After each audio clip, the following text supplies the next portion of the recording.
Hər vaxtınız xeyir olsun dəyərli Statinfo izləyiciləri. Bir mühüm xəbəri diqqətinizə çatdıracağım. Öncə üstəgəl düyməsini vurmaqla kanala abunə olmağı unutmayın ki, ən son yeniliklərdən xəbər tuta biləsiniz.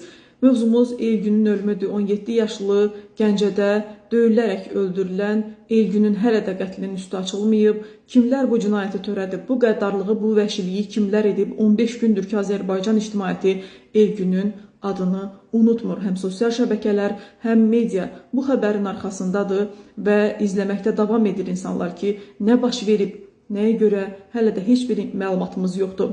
Dəyərli izləyicilər, ölümün səbəbləri barədə yayılan versiyalar bir-birini təkzib etsə də, Elgünün ailəsi, yaxınları, eləcə də cəmiyyət olayın üstündən sir pərdəsinin götürülməsini istəyir. Musavat.com yazır ki, Elgün İbrahimov mayın 12-sində Gəncə Dövlət Texnologiya Universitetinin tərk edilmiş yataqxanasında huşsuz vəziyyətdə aşkar olundu və gələn məlumatların ardınca istintaqçıların gəldikləri qənaət budur ki, bu yıxılma deyil.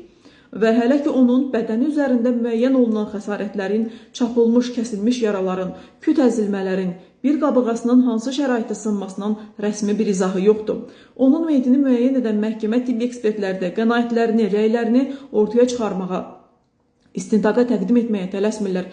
Həmin rəy istintaqçılara Elgün İbrahimovun həyatına son qoyan xəsarətləri hansı vəziyyətdə alması və ya ona bu xəsarətlərin hansı şəraitdə yetirilməsi ilə bağlı çox ciddi istiqamət vermək gücündədir.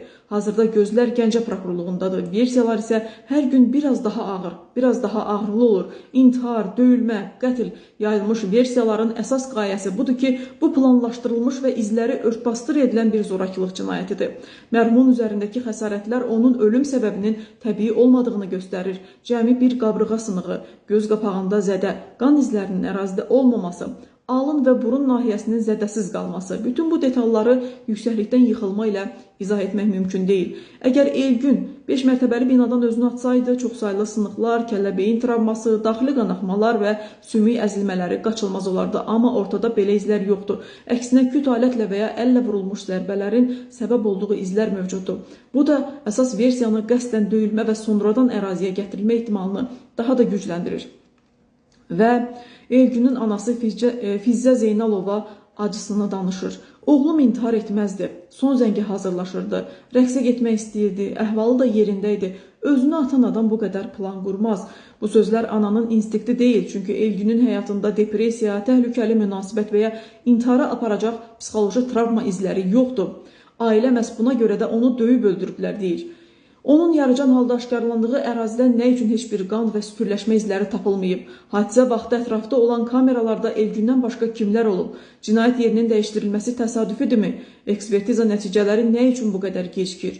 Elgün İbrahimovun telefonunda istintaqçılar üçün iş üçün əhəmiyyətli video, foto, yazışma aşkarlanmayıbmı? Bax, bu sualların cavabı Elgün İbrahimovun sirli ölümünün səbəblərini ortaya qoya bilər. Musavat.com-un yazısıydı dəyərli izləyicilər. Siz də fikirlərinizi yazın və 15 gündür ki, bu faciə insanların qəlbindən silinmir. Təsirindən hələ də çıxa bilməmişik. Qatillər tapılsın və ən ağır şəkildə cəzalarına çatdırılsın deyə diləyirik.